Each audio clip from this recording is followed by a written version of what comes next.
In this video, we're going to take a look at triangles, rectangles, the Pythagorean theorem, and how we can see some of those show up in some story problems, along with a strategy and a process to go through and solve those. So right from the beginning, let's just start with some information about triangles. A lot of these things listed here are just innate properties of triangles that we are going to want to know, or at least have written down and have available for us to reference as we are going through potential story problems. So a couple of those properties are that all of the interior angles of a triangle always add up to 180 degrees. That could be true for a right angle, a right triangle, I should say, an isosceles triangle, a scalene triangle. Doesn't matter the type of triangle, the interior angles always add up to 180 degrees. We also have our general equation for the perimeter of a triangle, and that's just adding up the three sides of the triangle together. Again, this is regardless of whether it's a right triangle, scalene, acute, any of that. And then last but not least, we have the equation for the area of a triangle. That equation is going to be the area equals 1/2 times the base times the height. Sometimes this is referred to as 1/2 times the length times the width. It depends on what's been given to you, but generally base and height is the standard way we think on and look at the area of triangles. Should be noted that this is a nice little property also. Right triangles always have one interior angle that is equal to 90 degrees. That's a good segue into our Pythagorean theorem here of 90-degree angles. We're always going to see this little square show up if we have a right angle in a triangle. And really this little square always means a right angle, whether it's a triangle, a square, a rectangle, some other shape that we've been given. This generally denotes that we have a 90-degree angle between these two lines or line segments. So diving into a little more specific stuff with triangles, we have the Pythagorean theorem. And it follows the equation a squared plus b squared equals c squared. We have this little visual right off to the side here I think is a great way of seeing a, b, and c, what they are and how they relate to one another. Now the Pythagorean theorem only works with right triangles. If you're writing any of this stuff down and the highlighted stuff down for yourself, I would really recommend putting some red stars around, or some stars or something around these two bullet points, because there are some things and some hard set requirements that we can't break with this, and this is one of them. Pythagorean theorem will only work with a right triangle. So we need to have this right angle, this 90-degree angle showing up in a triangle for the Pythagorean theorem to be fair game for us to use. If I don't have a right triangle, I cannot use this at all, and I can just forget about it. Now the A and the B parts in here correspond to the two legs of the right triangle. They're also the two side lengths that come together to make this 90-degree angle. They're generally referred to as the legs of this triangle. What's nice about these is these A and B labels for them are interchangeable. It doesn't matter which one you label as A, it doesn't matter which one you label as B. As long as you label one of them to be A, one of them to be B, and then commit to that for the rest of the problem, you're perfectly good to do so. The one that we have absolutely no exception on is this hypotenuse that we have right here. The hypotenuse is one of the side length that does not create or touch this 90-degree angle at all. It's considered to be opposite from where that 90-degree angle is. This is always going to be the hypotenuse, and the hypotenuse is always going to be c in our Pythagorean theorem equation. So A and B are the legs. They are interchangeable at will.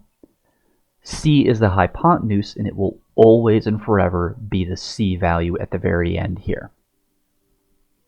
Now when we see problems and story problems specifically that have triangles and the Pythagorean theorem showing up in it, this is a little recommended process that you can use right here. You're not required to use it, but I do think it helps visualize what's going on, and then that can reveal to us what equation or equations might be available to us to use, especially the Pythagorean theorem. I think it shows up quite a bit when we do this process. But we're going to start first and foremost with drawing a picture of the scenario, including the triangles or any triangle that you observe in the process. I want to make sure we label that thing accordingly as well. It doesn't need to be super in-depth with how we have things labeled, but at least some kind of a label to represent what each thing is and the problem that's been given to us. We then need to and want to determine what's the A, B, and C sides of this triangle. Remember that the two legs are interchangeable as A and B. The hypotenuse is always going to be C. So that labeling really comes in handy here, and we get to figuring these A, B, and C values out. Once we have those figured out, we plug that into the equation for the Pythagorean theorem. A squared plus B squared equals C squared. We generally are going to have one of these things left over as X or Y or A or something to that effect. So we will have one thing that we need to solve for. And that's when we get to our third step, where we are actually going to be solving for the remaining variable. We'll see a few examples of this and what that looks like in terms of how we solve it, but we're just solving for whatever is left over. Then we can plug our solution back into the Pythagorean theorem to find our answer. If we're asked to round our answer at all or estimate an answer, we should realize that both sides are going to be really close to equal to one another, but not always the exact same. In a perfect world, they would be perfectly equal with one another. But as soon as we round anything at all, we are making an estimate of an answer, so we can expect it to be a little bit off in that checking stage there. Should also be stated that if we are going through and a problem does not specify where to round any sort of a decimal, but we are getting some big gross decimals showing up with our final answer, which generally is the case with these, then I would recommend that we round our answers to 3 decimal places. If a problem states to round to 2 places or 1 place, great, go ahead and do that. But if it doesn't specify, I think 3 is a pretty safe bet for rounding with a lot of these. The last part that we have is a little bit of work in just, again, properties of rectangles. Rectangles have 4 right angles within them, and they have 2 sets of parallel sides, 2 on top and 2 generally on the sides here.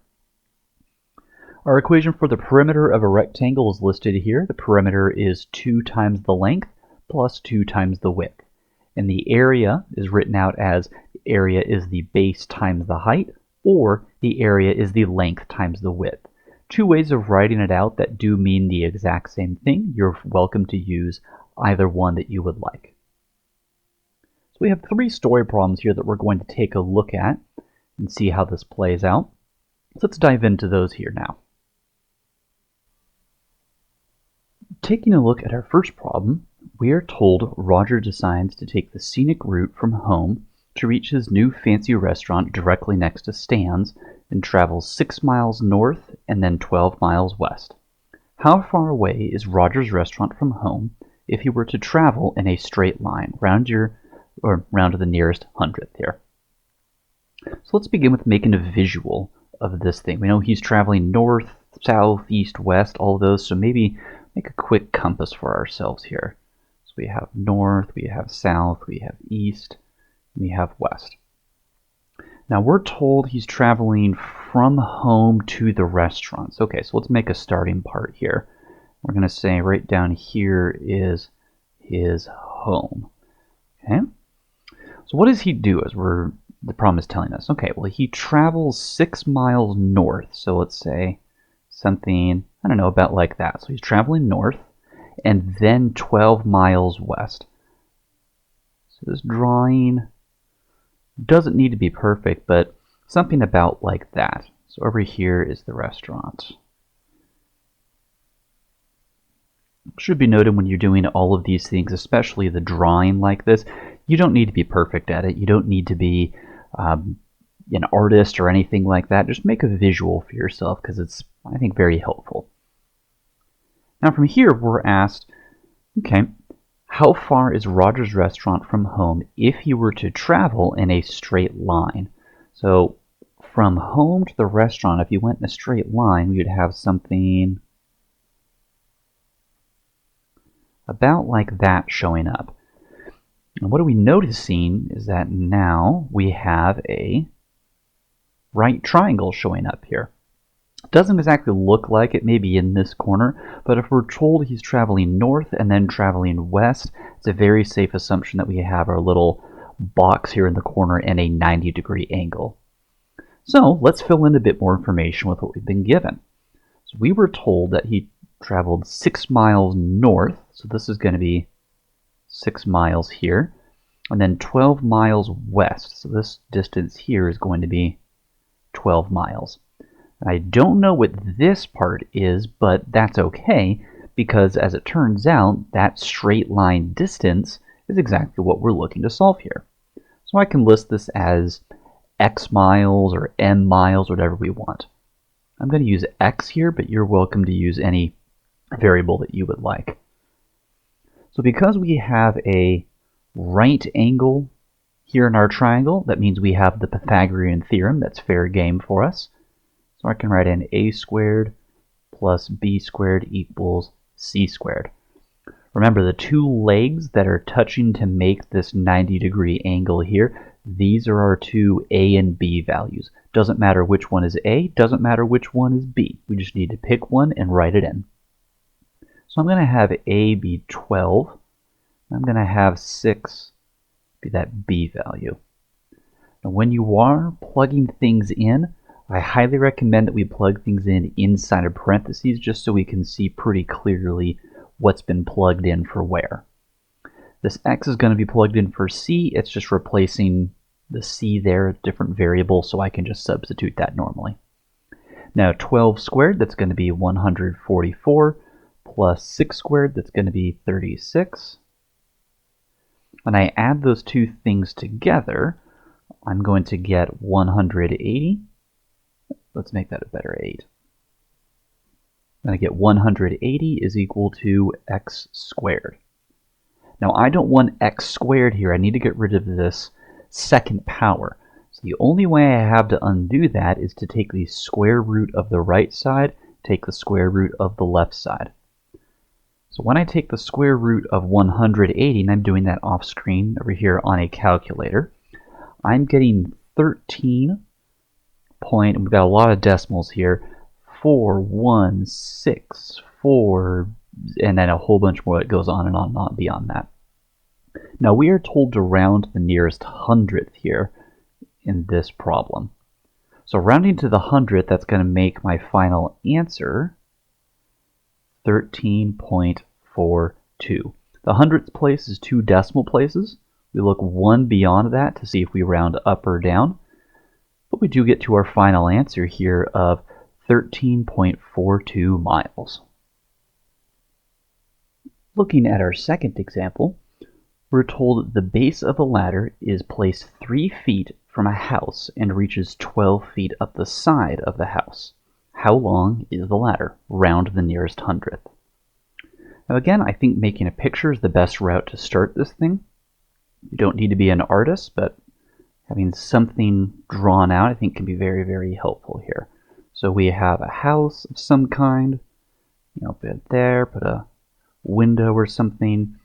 This is another great part about story problems, I think, is you can take a little bit of time and draw a little bit if you like doing that, a little bit of a break from stuff. Okay, so we have our house, as beautiful and amazing as it looks, and we are going to draw a ladder on this side of the house. We're going to put that thing over here. So I'm going to make the ladder in blue just so it stands out a little bit different. So that thing is going to be 3 feet and it's going to reach up 12 feet like so. I'm going to make sure I label this. So this blue line here is my ladder. Okay. Now what are we noticing here? Well, hopefully we're noticing again that we have a triangle showing up. and we can safely assume that it's a right triangle because nothing is indicating that we're going to have something where the ground is sloped or anything weird like that. It's a very reasonable assumption to be making with problems like this if you're asked to draw and solve something along these lines. So great, okay, we have a right angle, a right triangle showing up here. We can start filling in some information that's been given to us. We're told the base of the ladder is 3 feet from the house, so that means this distance here. It's going to be 3 feet. And we're told it reaches 12 feet up the side of the house, so this height here is going to have to be 12 feet. So there we go, right in there. So we have our 12-foot height here, we have 3 feet away here, and now we're asked how long is the ladder. So we're trying to find what is this length that we have right here. So I'm going to go ahead and label this again as x feet. I don't know what that is, but hey, that's what we're solving for. Again, we're writing out the Pythagorean theorem. A squared plus b squared is equal to c squared. 12 and 3 can be either of the legs, so 12 could be A or 12 could be B. Your choice, pick one and commit to it. I'm going to make 3 be my A value here, just because. And I'll have 12 be my B value. And C squared is going to become X squared because I'm working with X feet. If you wanted to do C feet in here, you totally could. It's your choice, but I'm just going to make this X feet. Now applying the exponents, simplifying this left side down, I'm getting 9 plus 144 is equal to x squared. 9 plus 144, that's going to give me 153 is equal to x squared. And again, I don't want x squared. I want to get rid of this second power, so I want to take the square root of the right side, square root of the left side. And I'm getting x equals, let's see, square root of 153. Oof, another big, gross, terrible decimal.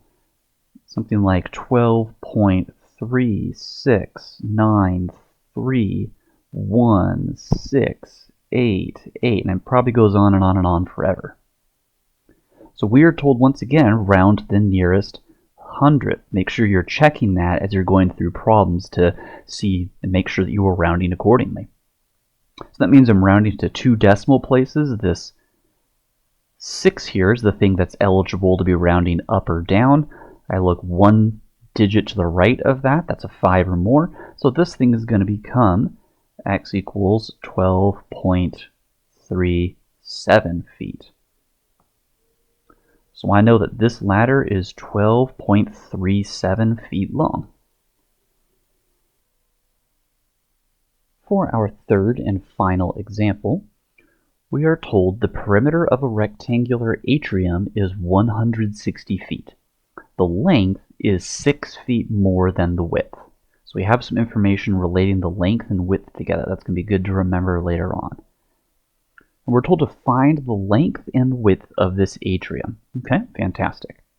We're told that this thing is rectangular in its shape. So let's go ahead and draw reasonable rectangle here. Again, does not need to be perfect, but something about like this will do just fine. Let's go ahead and label this thing. We have the lengths here and we have the widths here. Generally speaking, the lengths tend to be the longer sides, widths tend to be the shorter side, but really it doesn't entirely matter at the end of the day. Now what else can we do with this? Well, we're told that we're working with the perimeter of a rectangular atrium. So let's go ahead and write out the equation for the perimeter of a rectangle. We're going to need it, so let's just mark it down now, and then we'll modify it to match the problem in a little bit. So starting off with our general equation for the perimeter of a rectangle. Awesome. What information can we fill in here? Well, we've been told that the perimeter is 160 feet, so I can replace this p in here with 160.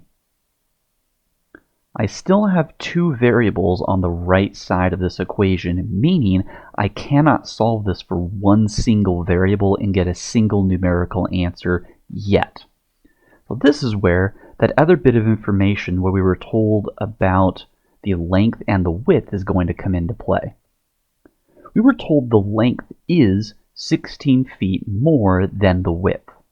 So going back to our buzzwords all the way from 3.1, is corresponds with an equal sign. So length equals something. On our picture that we have here, let's go ahead and write that in. The length equals something going on over here. Now we are told it's 16 feet more than the width. So more than corresponds with addition. So something plus something else. Let's go ahead and write that in over here. Now the question is the length 16 feet plus the width, or is it going to be the width plus 16 feet? And to make sure that we have the order correct, this is going to be written out as the width, whatever that is, plus 16. So now I have the length in terms of the width. So in my equation over here, where I have this L written in, I can replace that and substitute it with W plus 16, because the length is the same as saying I take whatever the width is and I add 16 to it. So I can now rewrite this equation yet again. So now I have 160 equals 2 times the quantity W plus 16 plus 2W. I have a single variable here on the right side of this equation, meaning, actually just a single variable in general with this equation, meaning I can solve this using all of our previously learned methods from Chapter 2.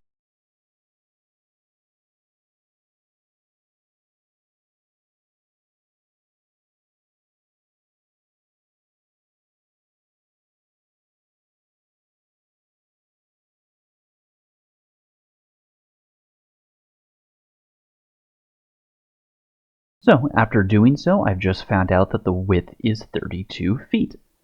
So I have half of my answer. I was asked to find the length and the width, so I need to find the length now, and thankfully I already have that written out for myself.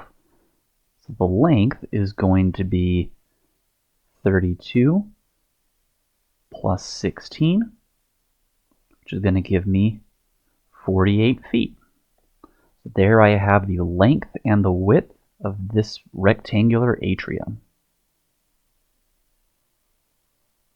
So as a quick recap of our notes we covered in our video for today, we had 3 main properties of triangles that we wanted to have written down and ready to go for us, because these can show up in story problems that we could see. We had the Pythagorean theorem specifically show up the most in our story problems, and this is generally the most common one that we see with story problems that involve triangles. Remember that the Pythagorean theorem does only work when we have right triangles showing up in any situation. If our triangle is anything but a right triangle at all, then we cannot use the Pythagorean theorem and it will give us wrong answers. We then went through the fact that we have the A and B legs here. Those are the parts that connect to make the 90-degree angle. Those are interchangeable with one another. And this side that's opposite the 90-degree angle is always going to be the hypotenuse, and that's going to always be C in the Pythagorean theorem. Our process for going through and solving any and all of these problems consisted specifically of starting with drawing a picture and then labeling things accordingly, filling in what we needed based on the information and the picture that we have drawn. We then had some extra stuff with rectangles, some equations that are worth having written down and noting as well. And I think the process for solving problems that have rectangles in them is going to be very similar to when we have triangles and the Pythagorean theorem showing up as well. And then lastly, we had our 3 example problems and their answers listed here.